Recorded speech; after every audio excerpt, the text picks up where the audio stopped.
Welcome back to the Anglers Avenue Salmon School. We're on class number 3. Topic today is going to be Flashers and Flies 101. We're going to talk today a lot about how to rig a flasher fly, the different types of flashers that you might want to use with flies, and a little bit on how to fish flashers and flies for your best success. We're going to start with the rigging of the flashers and flies, the components and how to do it.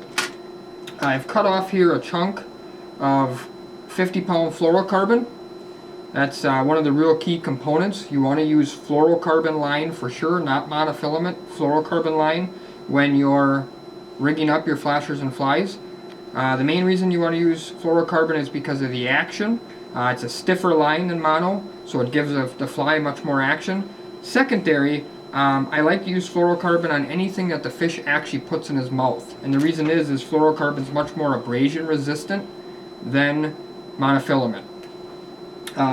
When you tie a knot with fluorocarbon, one thing you'll want to do is after you've started to tie the knot, wrapped your line around it, or whatever you're going to do, get it wet a little bit with either some saliva from your mouth, or if you're going to tie a bunch of them in a row, get a little bowl of water, I like to do, and dip that line in there before you go ahead and cinch it tight.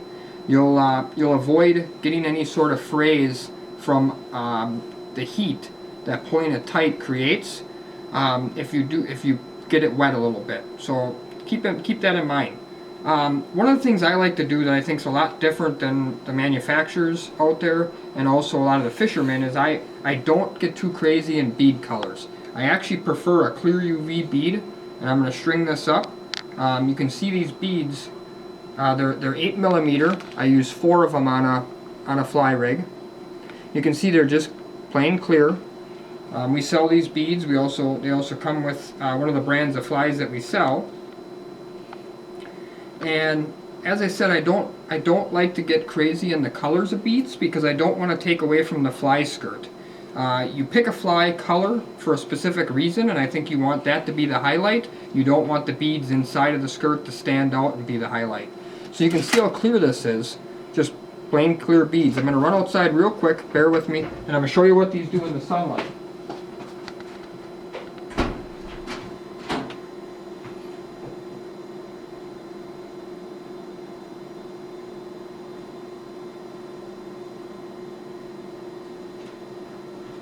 So I kept these in the sunlight for just a few seconds, and you can already see that bluish tint color that these beads are getting.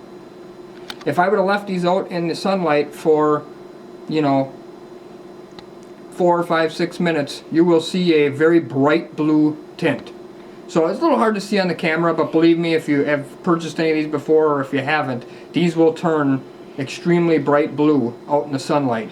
And I really, really do like that, as hot as UV stuff has been. And the fact that they're not going to overtake the fly skirt color is what's important to me. So after we've gotten on our 50-pound fluorocarbon, we'll talk about the second most important component here, which is what we tied to the end of the fluorocarbon, which is a VMC Spark Point 4X Strong size 2 hook. Maybe the most important component of the whole setup is the quality of the hook that you use. And you want to use a specific type of hook, a treble hook, and one that is strong enough to be able to withstand the pressure and fierceness that a 20 or 25 pound king salmon is going to put on the hook, but yet a hook that is not too heavy that it's going to take away the swimming action that a fly has behind the flasher.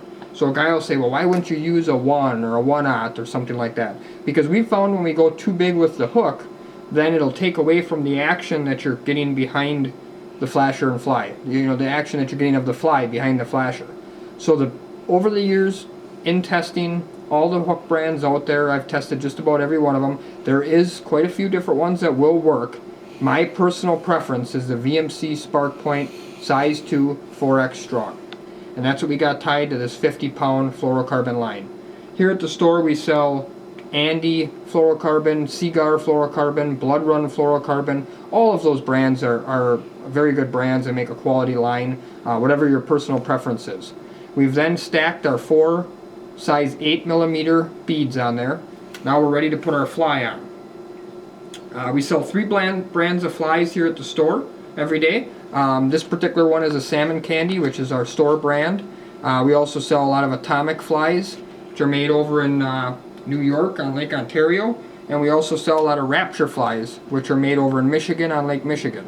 So we got three brands of flies, all of which are very, very good quality flies and catch a lot of king salmon. So that too becomes a little bit about personal preference, availability, what works best for you. So we're all set up here. Here's your your fly set up. We've got the skirt on the 50-pound fluorocarbon with the hook and the beads set up underneath, you can see. Okay, so I've set this up at 4 times the length of the flasher. When I tied the hook on, I measured 4 times the length of the flasher, so I had plenty to work with. And the reason that I did that is because all flasher and fly setups that I run, I measure them out to be 3 times the length of the flasher. So if I'm going to use a 8-inch Pro King flasher, or a 8-inch Michigan Stinger flasher, or a 8-inch Spin Doctor, ultimately I'm going to end up with a leader that's going to be about 24 inches. And I'm going to show you what I do there. So I just take the flasher that I want to put this fly on. This happens to be a RGV Chin Music Pro King flasher. Another one of the Mangler's Customs that we came up with a couple of years ago that's sold everywhere now. One of the hottest selling flashers on the Great Lakes. All I do is I take the bottom of the hook like that and hook it on the bottom of the flasher. And I measure out 1, 2, 3 times the length. Okay, and at that point I take that spot, I bend it over, create a loop like that, and then I go ahead and I take the tag and the main line, create another loop, and pull that loop through there. Pull that all tight, get that knot nice and cinched tight, and then I cut that tag off. And that creates the end that I need to be able to hook to any of these types of flashers.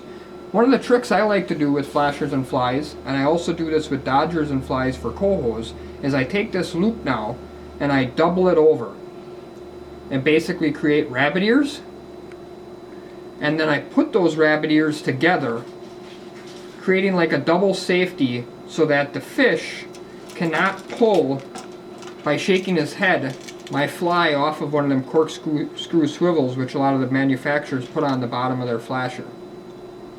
So I just run it through that corkscrew swivel and pull it tight. And now that creates kind of a unique loop on there that's different than just a regular loop. And if the fish shakes his head around, he can't get that off of that corkscrew swivel or off of a regular swivel like he could if I hadn't doubled it over and made it into rabbit ears. So now this is how I rig up a flasher fly setup, 3 times the length of the flasher. It's going to be about 24 inches. I don't measure it with a ruler, I measure it with the flasher. Okay?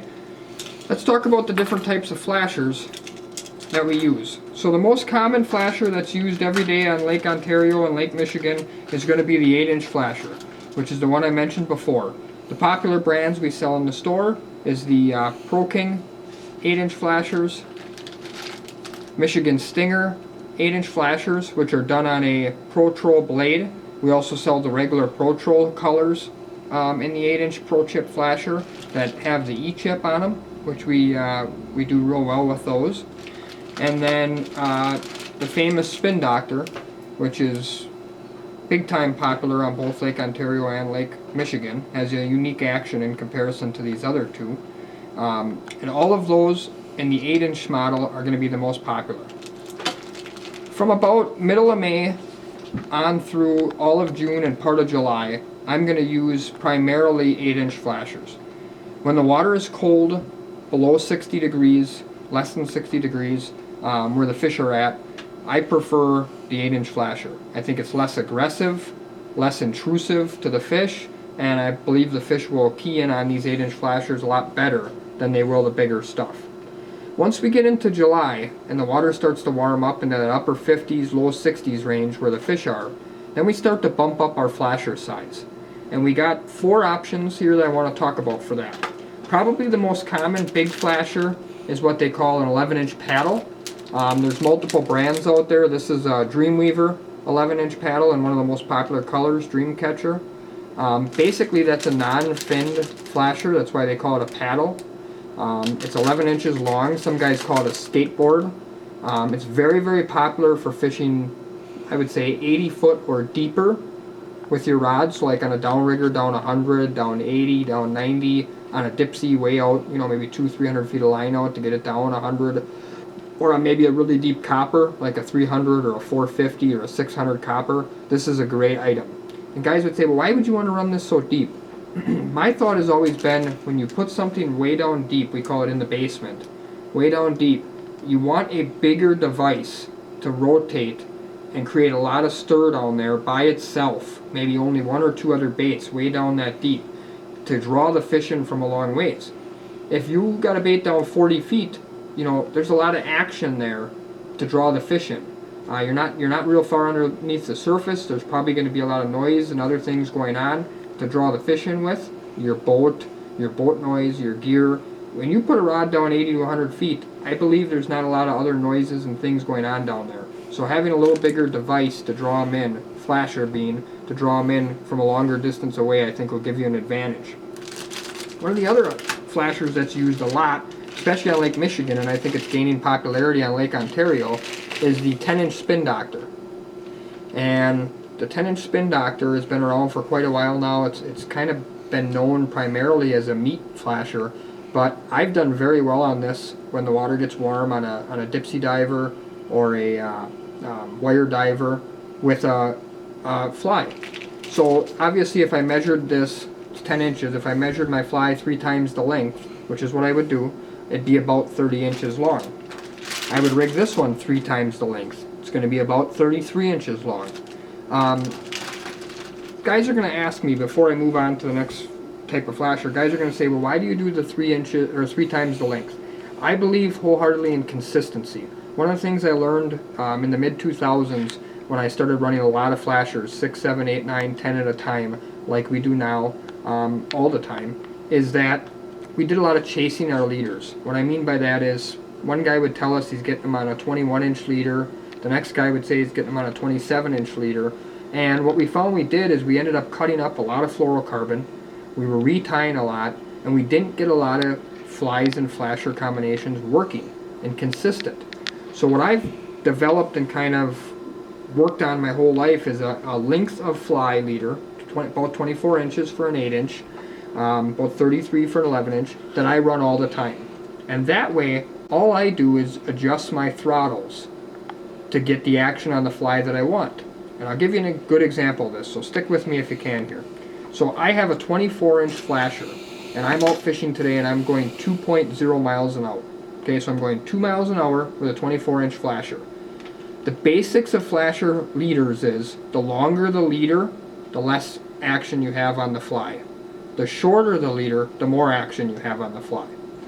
So I call one of my buddies, he's really slaying him today. He says, Russell, I'm just really killing him. And I said, okay. I said, what's the leader behind your flasher fly? He says, 21 inches. I said, okay, yeah, that's 3 inches shorter than mine. What's your speed? He says, 2.1.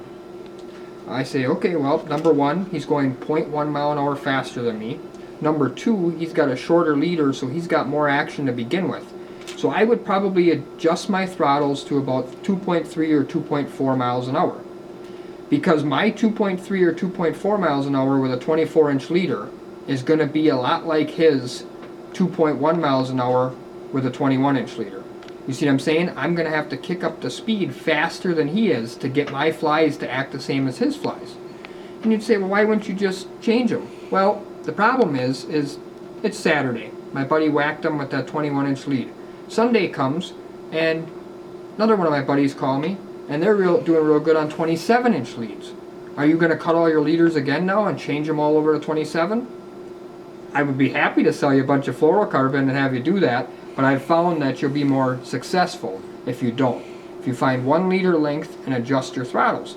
So if your buddy's getting them on a 27-inch lead and you got 24-inch leads, you know you got to go a little bit slower than him to get that same action on your fly that he's getting with that longer lead. More of that lazy action. So the main ticket, I think, to this whole seminar, or whole class basically, is be consistent. Whatever you decide to do, for types of line, leader length, type of hook. Rig all your rigs up the same. Don't get caught in this deal where you're doing some like this guy and some like this guy, or some of your own ideas. Do whatever works the best for you. Be consistent about it, and make that work for you. Now, one of the most underused type of flashers for flashers and flies, I think, is the fish-shaped blades. And probably since about the mid-2000s, I've really enjoyed a lot of success fishing fish-shaped flashers, that most guys consider a meat blade only, with flies. This is the one time I get off of that 3 times the length deal. And here I prefer a 6-foot lead behind both of these flashers. This one here is a Michigan Stinger Fish and Chips, again made by Pro-Trol with the E-chip. Pro-Trol also makes some stock colors, white glow, green glow, and the Fish and Chips, which you guys have probably heard me talk about. One of my favorite blades. It was new the last couple of years. This thing has wicked crazy action. It's an awesome blade. It's 11 inches long. But instead of putting a 33-inch leader behind this, I like a 6-foot leader. And the reason is because these fish blades are so aggressive in comparison to this other stuff. They whip around so much that you need a longer leader for that fly to act at a slow enough speed for that salmon to catch it. I feel like if you put the fly 33 inches behind this, it's going to be going hog wild, and the salmon's going to have a hard time zeroing in and grabbing that fly.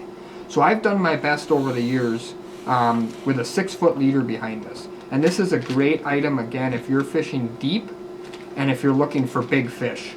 This one here is one of our custom painted Okie Kingfisher flashers. Probably the most popular blade on Lake Ontario for fishing with meat. A lot of guys don't realize how good this blade is with flies. When the water gets warm, this blade will work awesome with a fly 6 feet behind it. So keep that in mind when you're rigging up your flashers and flies.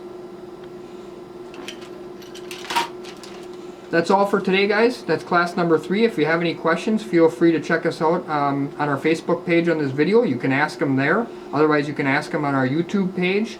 And if you need any of these products, go on www.anglersavenueproshop.com. We'll see you Thursday for class number 4.